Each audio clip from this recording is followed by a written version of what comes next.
Same one you use. Yeah, but sometimes see, I can't even find this purple.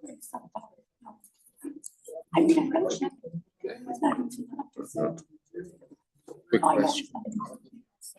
Come right here, please.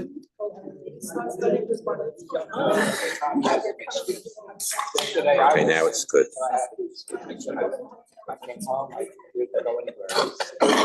You see, I have it over here. The cups up, no one's on right now.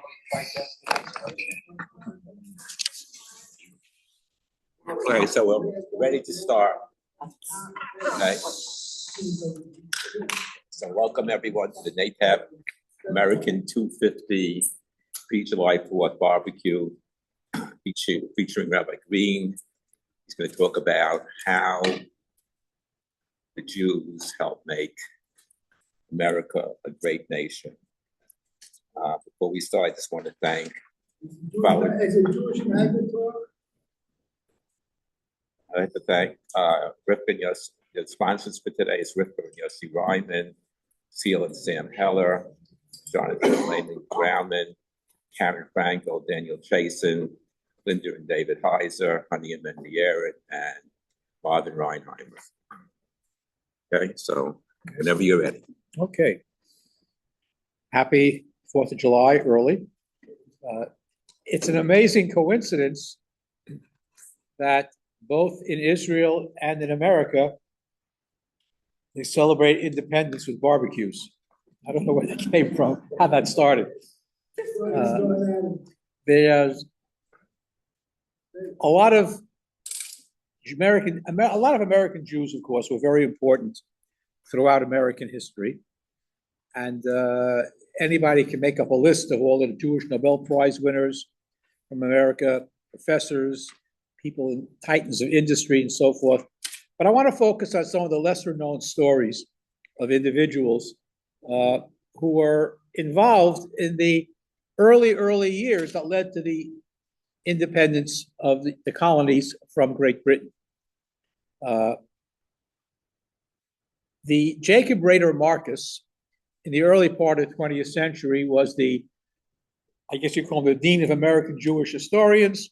He collected many important documents. And it's worthwhile reading anything that he's written about American Jewish history. Today, the preeminent scholar of American Jewish history is Jonathan Sarna, professor of Brandeis University. Interesting fellow. His father, of course, was a world-renowned biblical scholar. And his mother, which probably led to his profession, his mother worked for many years for the American Jewish Archives. And I probably piqued his interest.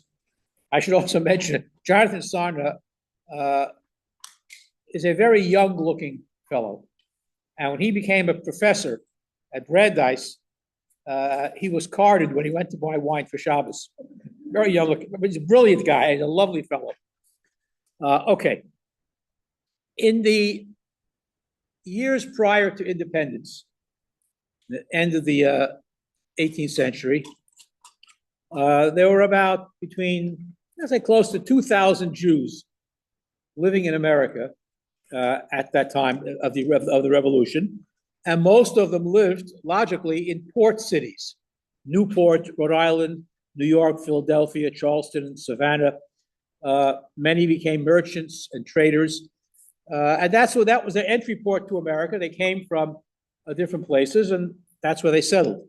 The population was a mixture of Ashkenazim from Europe and Sephardim from South America and Central America. A lot of Sephardim made their way to South America, Brazil in particular, after the Spanish, Portuguese, and Italian expulsions. And in America at that time, people were speaking Spanish and Portuguese. Some spoke Yiddish, those that came from Europe. But what's fascinating is that all the documents from this period are in English, which is also fascinating. And we can do a whole separate discussion on rabbinic questions that were addressed to rabbis in Europe for some of those few Jews who were observant in America at that time. When the rebellion began against Great Britain, the Jewish community was split. There were Tories, there were loyalists to the king, and there were many, many Jews, of course, who wanted independence and who actually participated in the struggle for independence. There were about 100 or so Jews who actively fought in the Revolutionary War, and they fought for their freedom.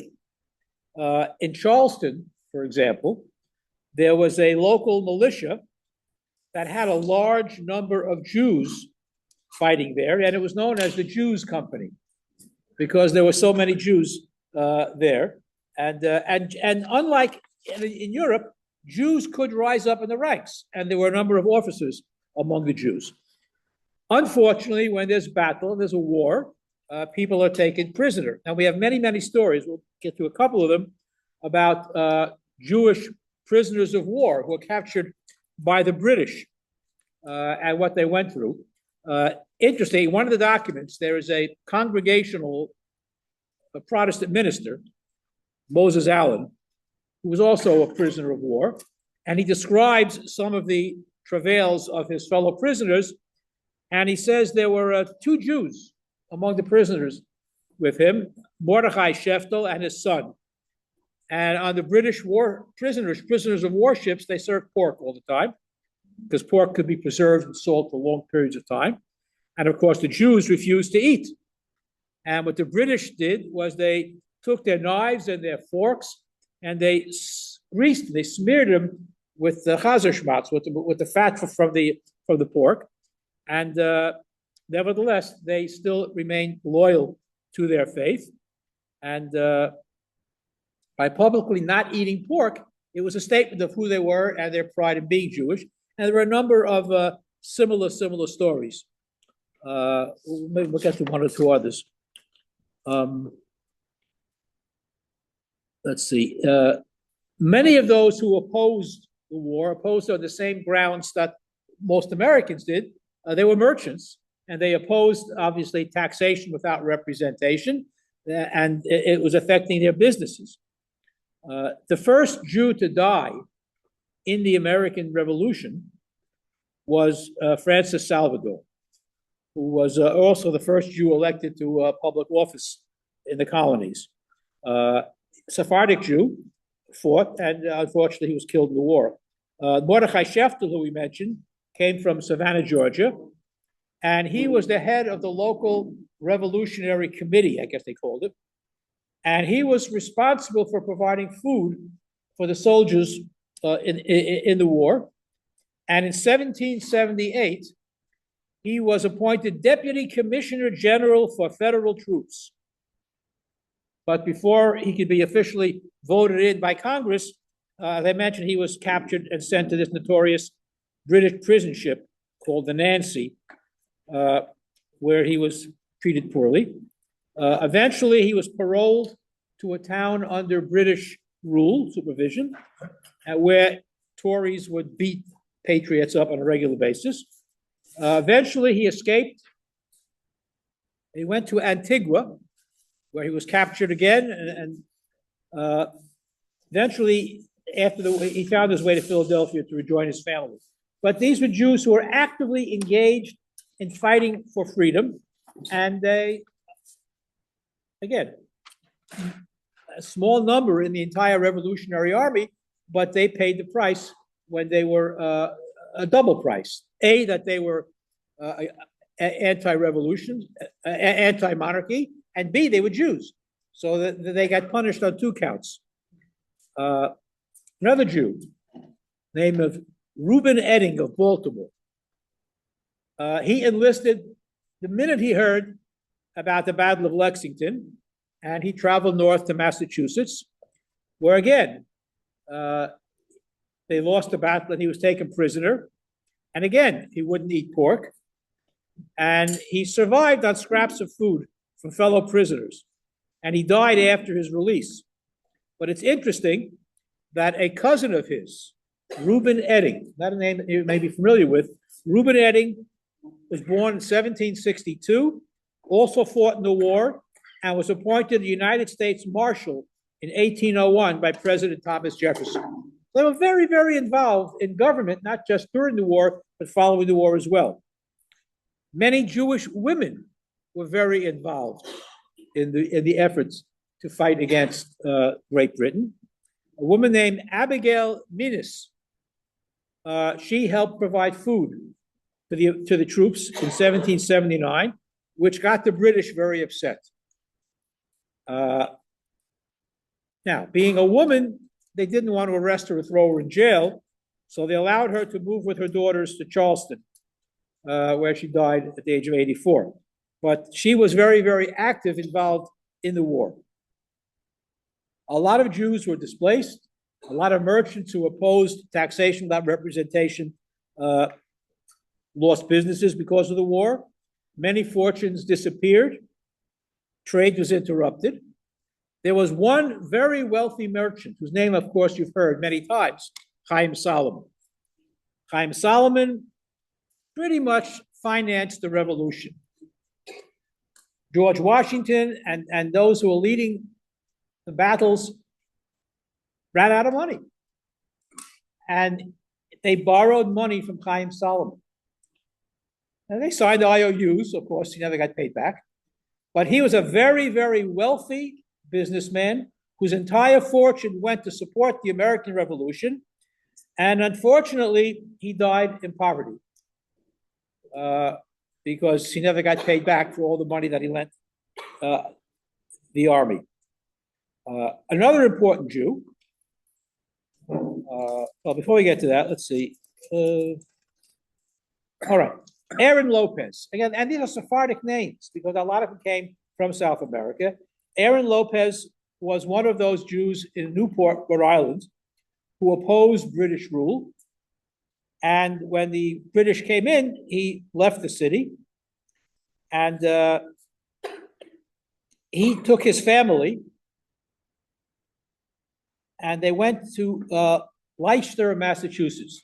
He took an entire community with him because Newport was very pro-British at that time. So he left with his family, with his friends, and he established a shul in Leicester, Massachusetts. The previous rabbi of that shul was a loyalist sympathizer, and he fled to Jamaica, where he lived out his life under British rule. It's interesting that the name Ezra Stiles, he wasn't Jewish. Ezra Stiles was a known anti-Semite, the first president of Yale University. But he wrote in his diary that the few Jews remaining in Newport were very officious in informing against the inhabitants. In other words, it was a very pro-British town, and they would inform even on fellow Jews, unfortunately, who were against British rule. Moving to New York now. And again, I'm cherry picking different names because there's so many, but there's stories that are important to be told. The British fleet comes into the harbor in New York, and there was a reverend. Now, the rabbis weren't called rabbis then, by the way. They were called either reverend or ministers. The title rabbi was not used at this time. A fellow named Gershon Mendes Satius. He was a rabbi of the Mill Street Synagogue, a very famous synagogue, and he delivered a very patriotic drasha to his congregation, and then he had to run away to Stratford, Connecticut, because the British were after him for that. Some Jews who were patriots remained behind, and they kept the synagogue. Now, it's interesting. The shul was populated by people who supported the British and those who supported the revolution. Some people left, but those who remained behind put aside their political difference to keep the shul running. The Mill Street Synagogue. Fascinating story. At one point, the shul was led by a Tory sympathizer and then by a Jewish Hessian officer who fought with the British. It's fascinating. What's also fascinating, oh, by the way, when you want to arrange your next trip for NATEP, you should arrange a trip to the Spanish-Portuguese synagogue. But the Spanish-Portuguese synagogue was located downtown at that time. And the museum in the synagogue has a lot of important artifacts from the Revolutionary War. One of those artifacts, when the British invaded New York Harbor, and they invaded the shul, and there's a Sefer Torah in a display case with hoof marks of a horse, and they were trampling Sefer Torah in the synagogue. So on display there, in a display case, in the Spanish-Portuguese synagogue. It's a very historic place. Go there during Sukkot, it's a beautiful Sukkah. In any event, the war, very much like the Civil War later on, divided families. There were families who were loyalists, and there were families who were revolutionaries. And people would sometimes in the same family would be fighting against each other. David Franks, another Jewish fellow, was the king's agent in the northern colonies, providing food and supplies to British troops. But his cousins, David Salisbury Franks and Isaac Franks, were officers in the Continental Army. Same family, two different sides fighting against each other. This battle was very important. The Revolutionary War was very important for Jews because it's the first time since destruction of the Beis Hamikdash, I would suppose, where they could take their place alongside their Christian neighbors as equals in the fight for freedom. Jews were involved in Bunker Hill, Valley Forge, and other battles. Among the documents that you can read, there's a very moving document of how a handful of Jews tried to make a Seder at Valley Forge. In the midst of they were starving. They had any food to eat, but they wanted to make a Seder. How they put together scraps and to try to, at least, they couldn't really bake real matzah, but they tried to bake whatever they could put together to observe Pesach and have some type of a Seder in Valley Forge. A lot of Jews were involved in, I guess, what you might call today quartermaster corps, supplying provisions and supplies. And sometimes they were in very short supply, raising funds, of course. There was a ship owner. His business was commerce via shipping. His name was Isaac Moses of Philadelphia. And he took his ships and he retrofitted them to make them into battleships to run the British blockade, to provide provisions for the revolutionary forces up and down the coast. So the Jews were very, very involved. In terms of clergy, there were two very well-known brothers, Gershon Satius and his brother Moshe. They were both cantors in the synagogue. And again, when the British conquered New York, Gershon ran away to Shiur, Israel, in Connecticut. Later on, he was in Newport, Rhode Island. And anybody been to the synagogue in Newport, Rhode Island? It's a worthwhile tourist attraction to go to if you have time to drive up there during the summer. In Providence, Rhode Island, when Moshe Satius was the, I guess, chazan or shamus, I don't know what you call them, of the shul at that time, in 1790, after the war, he wrote a letter to George Washington, and he said, now that we have a new nation, will there be religious freedom for everybody? Will you extend religious liberty to Jews in particular? He wanted to know. Washington wrote back a beautiful letter, which is framed and hanging in the synagogue today. You can see it today, George Washington's letter, promising to give to bigotry no sanction, to persecution no assistance, which is basically a restatement of Satius's words. Very famous letter. It's on display. Copies are available. You can Google it online.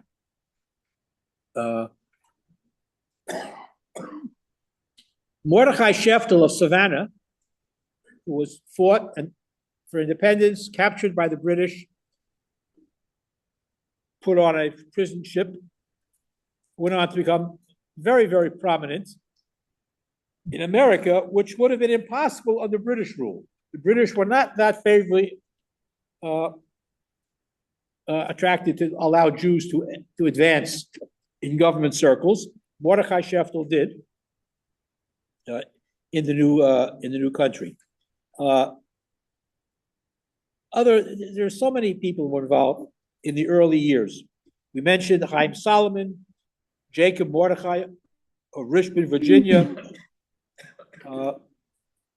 It's interesting. What happens very often, and this is, I guess, a sad commentary, that very often when people become very, very prominent in society, sometimes their children stray from the faith and convert. It happened. Moses Mendelssohn, many other children that became Christian. Here too, unfortunately, Mordechai Sheftel's children converted to Christianity. But it's interesting. The opposite took place too. And again, you don't find this in normal history books. You have to search through the documents. There is a minister's daughter. Her name was Jane Picken. She converted to Judaism, and she married the Chazan in Mikveh Yisrael, who succeeded Gershom Seixas. So I guess it works both ways. You don't have too many of those stories, but you have it. One of the realities we have to contend with is that many of the Jewish protagonists in the American Revolution, supported the revolution, as well as those who wrote the Declaration of Independence, they were slaveholders. They had slaves, which was a big problem going forward. I recommend you can Google the movie 1776. They made a movie of the play, and it shows the struggle that was going on. Given the fact that they were slaveholders, how do you proclaim freedom and still own slaves? And that tension itself is worthy of a discussion all by itself. There's so many things here. Let's see. A lot of Jews changed their names when they enlisted in the Continental Army. Elias Pollock, it's a nice Jewish name, became Joseph Smith.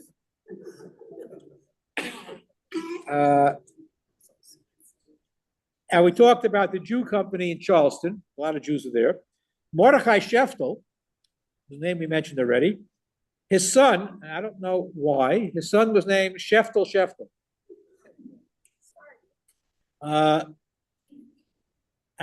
He ran a big estate in Georgia. And they were, I mentioned that they were captured at one point by the British and refused to eat pork. A lot of fascinating factoids that come out of this study. In 1788, New York State was hesitating on ratifying the Bill of Rights. And Alexander Hamilton thought that a parade, like the Knicks parade, right? The parade would convince people, get them all excited to sign on to ratify the Bill of Rights. So the parade was originally scheduled for July 22nd.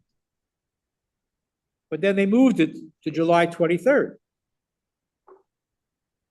Nobody seems to know why. Look at the Jewish calendar, because July 22nd was Tisha B'Av. And the Jewish clergy could not march in this parade. So Alexander Hamilton changed it so all the Jewish rabbis can march with their Christian fellow clergymen to support the Bill of Rights. A little bit of trivia. Fascinating stuff. All right, this. Yeah. So, when you talk about slavery, there was a man named Moss. Yeah. He built schools so that they were able to educate children of slaves. Oh, there's so much like that. I mean, So there were those. Oh, yes. Who There's no, I mean, the whole issue of slavery is a very, very complicated one. And there were many who, many slaves who were freed remained on the plantations where they were because their people who owned them, quote unquote, were very good to them. And they had nowhere else to go anyway. But it's a whole fascinating, the Jewish involvement in the slave trade is not a very pretty story because they were involved initially, going back several hundred years earlier, in bringing Africans to America and selling them as slaves. And it's not a very pretty picture. What's that? Okay.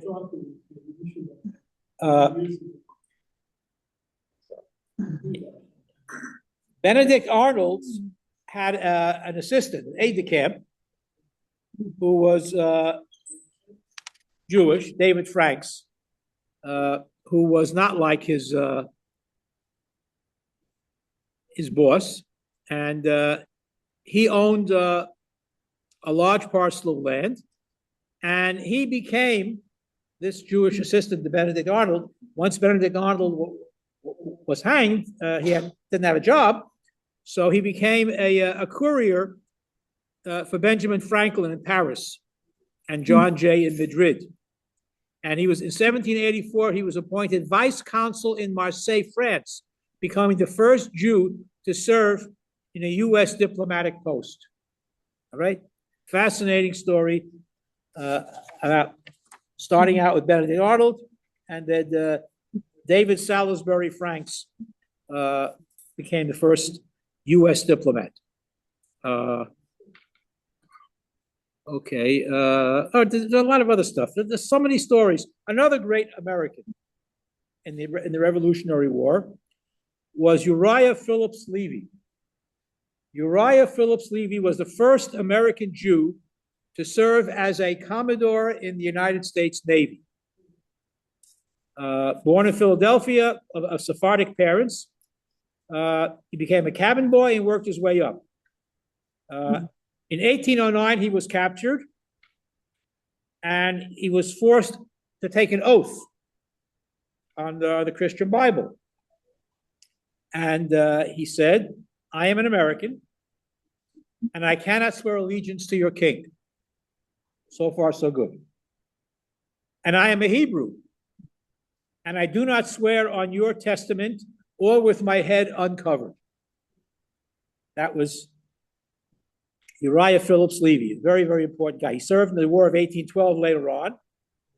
And then when the Civil War broke out, he was a little bit older, but he asked Lincoln to serve his country again. But he was a very, very important fellow. A statue of Uriah Phillips Levy stands in front of the Shul Mikveh Israel in Philadelphia. So many things here. Let me end with I think, a very important story. Religious Jewish life in America during the American Revolution was very hard. First of all, you had no learned rabbis in America to lead communities. The Orthodox shuls were run by laymen, and there was no real Jewish education per se, no real, as I say, Talmudic scholars of any sort. But many of the Jewish families who came to America during this period came from religious homes, and they wanted a religious background. They couldn't find it as much, some places more than others. So there's a woman named Rebecca Samuel. She was living at that time in a place called Petersburg, Virginia. Okay? I don't think they had a kollel there. In Petersburg, Virginia, her parents were from Hamburg, Germany. And she wrote a letter to her parents from Virginia. And she says she's moving with her family to Charleston, South Carolina. Nathan, you're listening? Okay. She's moving to Charleston, South Carolina. And she told them that even though her husband was making a good living, her husband was a clockmaker and a silversmith, and as a Jew, he didn't suffer any persecution, and he was making a very, very good living. We can live here peacefully, she says. And this time, a direct quote, we are leaving this place because of the lack of Yehudishkeit. What we would call Yiddishkeit, but she called it Yehudishkeit, I guess German. And she explained to her parents, the shochet buys non-kosher meat. There's no Sefer Torah in town. All the Jewish-owned shops are open on Shabbos. There are no educational opportunities available for her children. And almost none of the people who come to shul on the high holidays wear talesim. It's an eyewitness account. You read it in Jacob Marcus's book on American Jewry, Documents of the 18th Century. So clearly, there were a number of very traditional Jews who tried very hard to maintain Jewish observance, but it was difficult. The Mikveh Yisrael, the Spanish-Portuguese shul that is still in existence today, is one of the oldest synagogues in America. Mikveh Yisrael in Providence, Rhode Island, also an old synagogue. Both are open today. Both are very historical places to visit. Yes. There's also one in Philadelphia, which is very historical. Mikveh Yisrael, yes. Better. Yeah, again, but the bottom line in some of these stories is that Jewish involvement in the Revolutionary War was quite significant. More, I think, out of proportion to their numbers.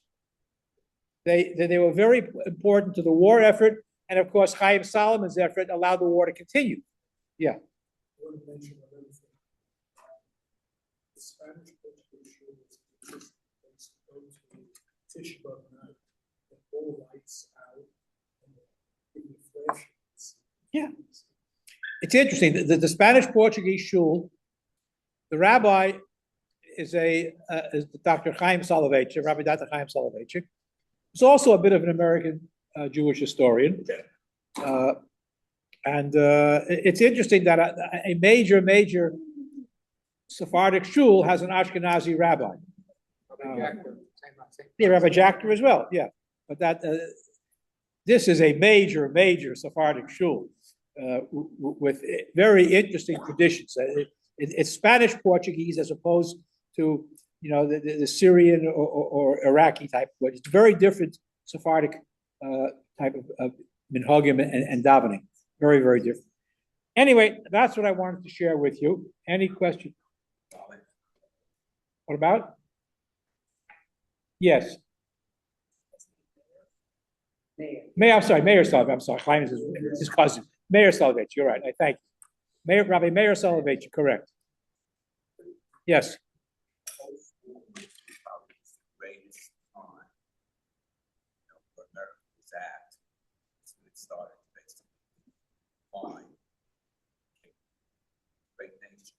Well, again, yeah. Which Jew basically had the highest rank and therefore. Well, Uriah Phillips was the first Jewish Commodore, which is the highest rank at that time in the Navy. So beyond that, here and there, because altogether, in the entire Continental Army, there may have been 110 Jews altogether. So the number that rose to higher ranks is very few. In World War II, the number of Jews, but the number of Jews who were in America at that time, you can't compare it. I mean, percentage-wise, the Jews represent the greatest. Okay.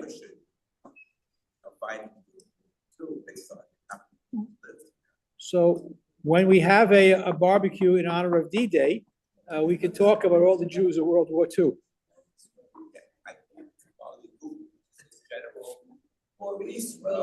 Okay.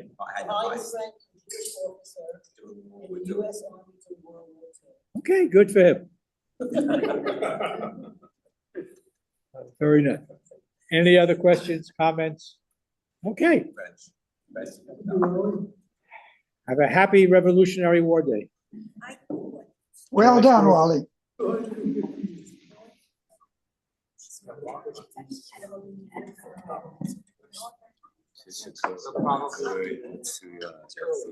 The show where George Washington's letter to Newport, not Providence. I'm sorry, you're right, Newport. And You're right. also, July 22nd, 1788, when she was Thomas, not Bishop. You looked it up? Yes, I looked it up. All right, Revolutionary War. Previously, It's been the 250th Give us the birthday. time. because Which makes it, more remarkable. And the Jews in the revolution. in the document that I saw, it said Tisha B'Av. Just look Oh, at but you're right, that makes it, you're right, makes it even more. Yes. My wife's cousin was the first rabbi. What's the name? In what year?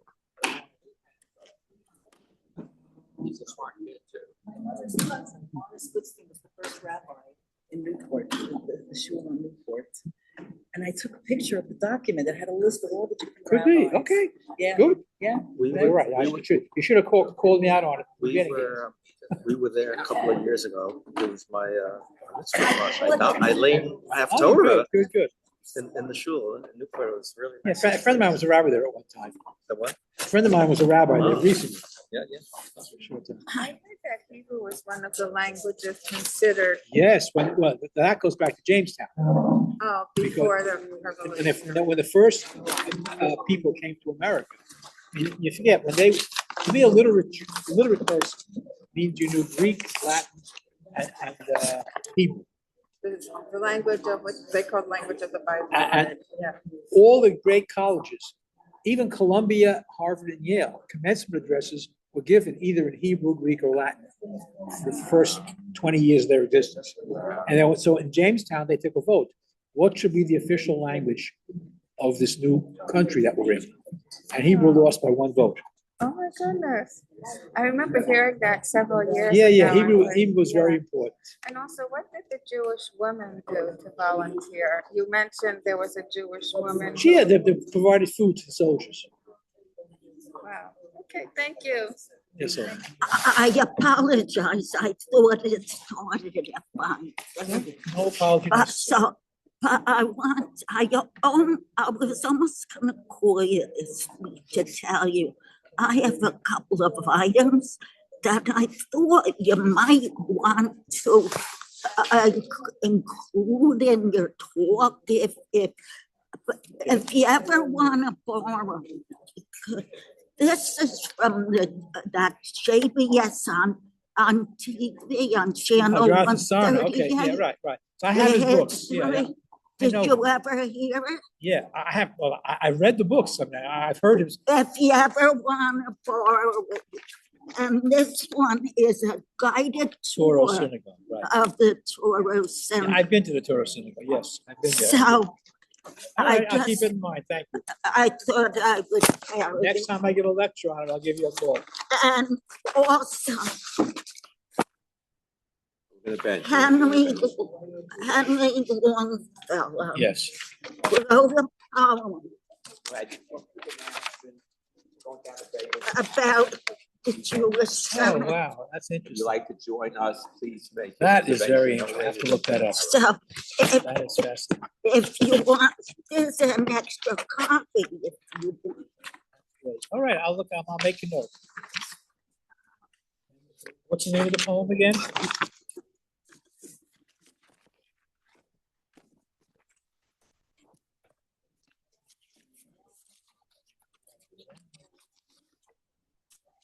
Jewish cemetery, okay, got it. I'm gonna look it up, thank you. You want it? No. Would you like copy? No, it's okay, I'll look it up. Thank you. Thank you. Oh, Mandy, there's low battery.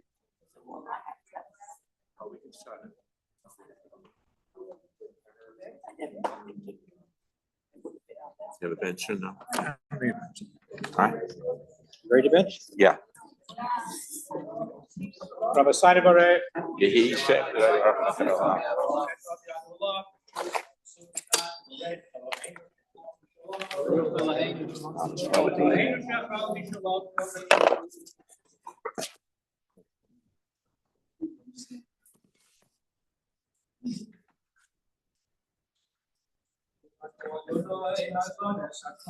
Right.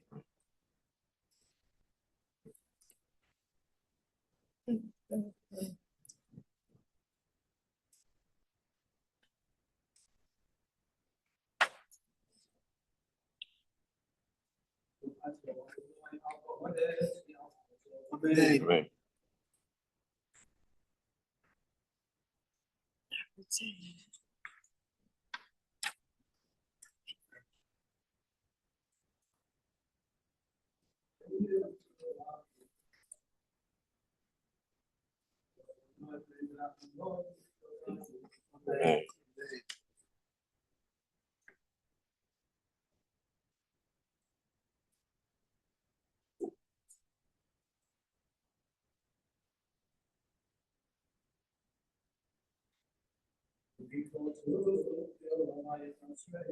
Right.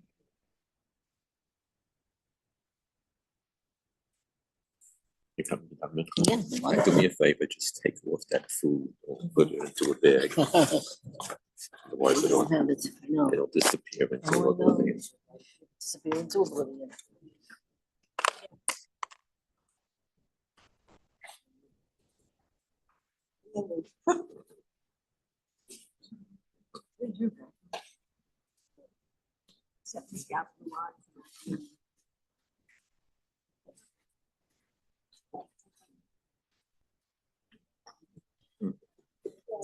I would like to see it. Thank you. I say we have still, but you need it in the middle of the night. Yeah, no, we need it. We get doing it up. Yeah. No, I'm. Okay, can everybody just please take off the cans and the bottles? Okay, the cans and the bottles, and please put them on that table. Everything else stays on the table because it's going to roll up and get rid of it. Yeah, thank you. Okay, cans and bottles on the back table. Everything else stays. Open up the lights. Yeah, come inside for mentor. We have to get rid of this because. What? Just the cans. Just no, these are all the table. They can't use it for tomorrow. What? No, because they recycle it. That's what they tell me. That's what they tell me.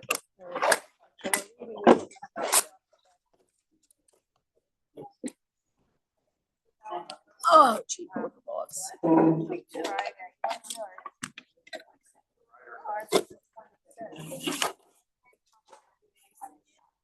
Good. How are you getting? No, nothing we can do. Hello there. I don't know why I thought it's doing it. So,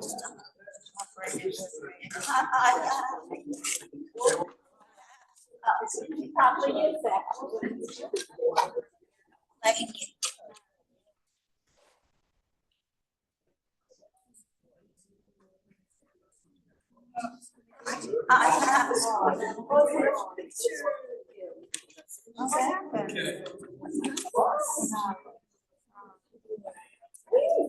Wow. That's nice.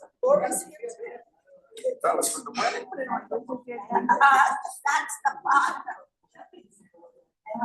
This is very nice. Wearing the same dress. Thank you for sending. No. Yes, very nice. Oh, the stuff. And joy. Shawnee's there? No, the She stuff. gets what's important. Very nice. What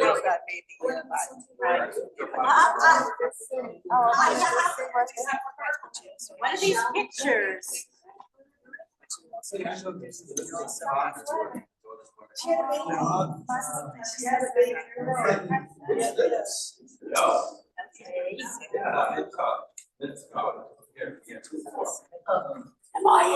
I brought my hat just in case. How are you doing? I'm doing.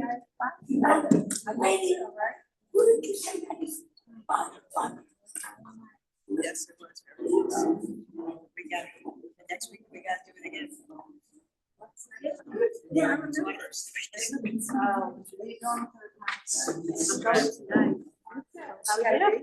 I'd like to.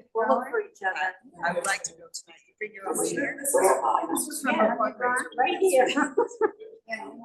I haven't gone. I keep on being. The town makes sense, like, sometimes they have the mini bus, I don't know, ask if people have. Yes, I can go. No, but I just.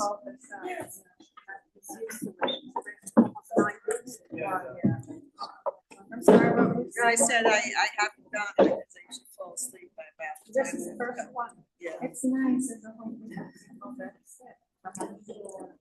Whatever area find each other. Or don't they sit by where they usually sit by where the kids?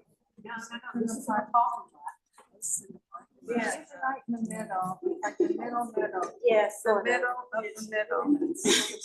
Do you know each other? Yeah. And I'm the Jew. Rochama. Jerry. Rochama Halpern, Jerry Halpern. Linda Heiser. I just want to share something with you. In our complex, to the front, which is almost. What's the name of your company? Palm Chase Lakes. I never heard of that. So it's a small one, that's right. It's not like in Boca, you know. Right. Anyway, somebody shared that her grandson, he was a lone soldier and he's just now graduated from NYPD. That's not the only thing. They gave him to sing the Star Spangled Banner. I don't know if anybody wants to listen to it, but Where? this was in New York. No, but where? For what occasion? The police academy? Yes, the graduation. Sorry.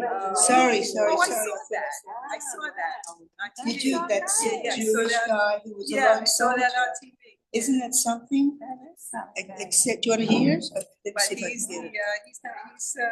he's not the only, well, he's the only lone soldier that became a policeman, but. No, but that he They're was allowed- given the and a honor good to sing. voice, a good voice, I guess. Oh, he's got gorgeous. Wait a minute, I'll see if I can get it.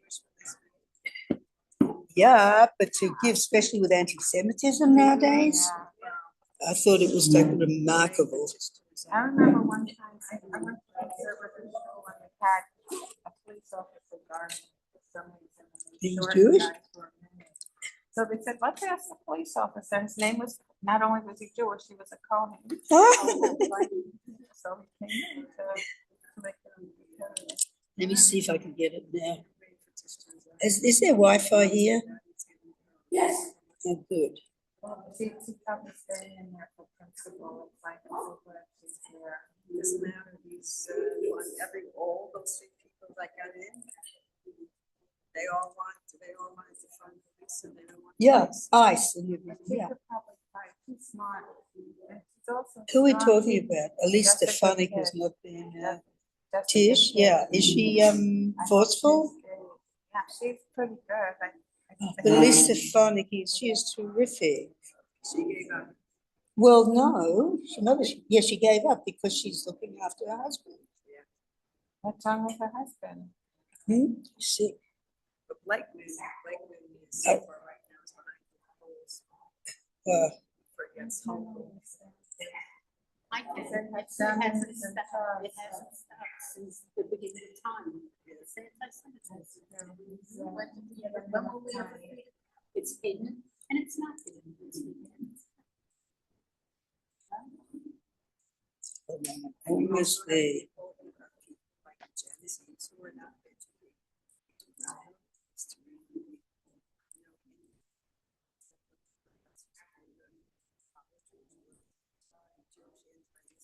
Italian America.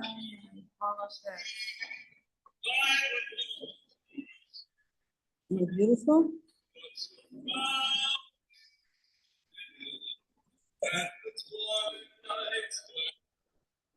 Beautiful.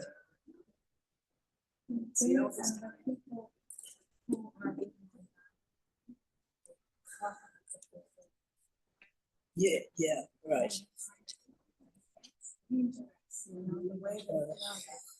So much. Disgusting. And no one could be happy. It's history.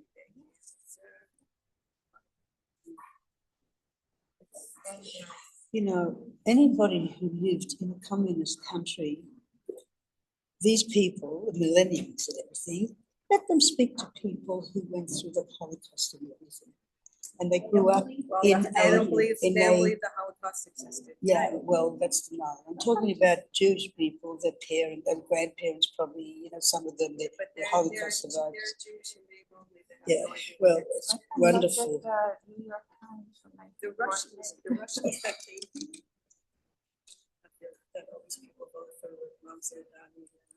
socialist cop. They fled. Yeah, right. Right. Unbelievable. Did you see what he did to celebrate 4th of July? He jumped in the pool. At Memorial Pool, some kid, some kid. No, I'm talking about Mamdani, Dre. He fully clothed in a suit, And he thought, oh, wherever it is in New York or something. Where else would it be? I just saw it on Facebook. What does that say that mean? Somebody went into Memorial Pool illegally, went on to that ribbon, and then in the middle of the pool, and couldn't get off. I don't know how he got on. Should have left him there. Right. Should have left him there. How did they find him? How they knew? Oh, his parents probably knew he went to war. But how do you get on it? Getting on it is the hard part. Getting off it. Yes, Jump yes. off. Into the water. Right.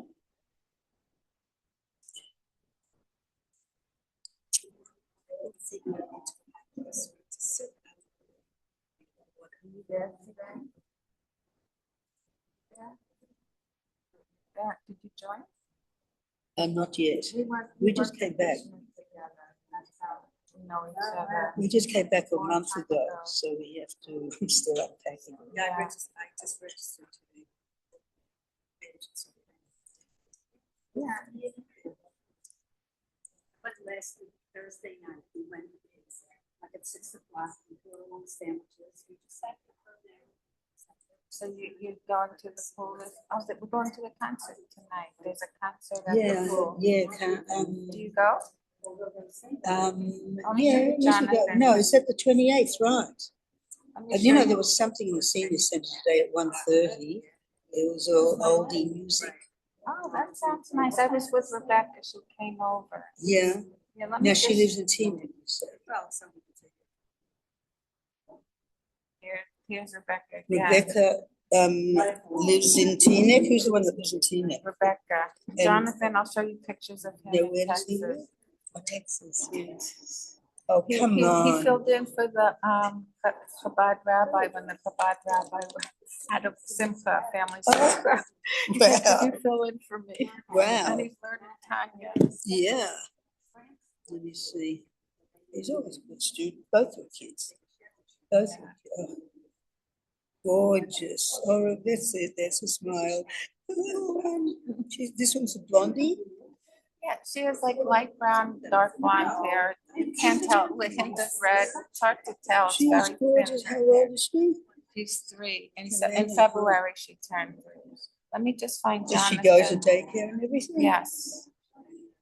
Let's find Jonathan. Find him because I was there 2 weeks ago.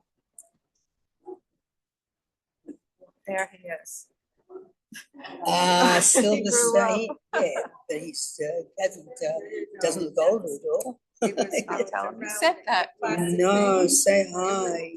And also to Rebecca, please. I was Yeah. visiting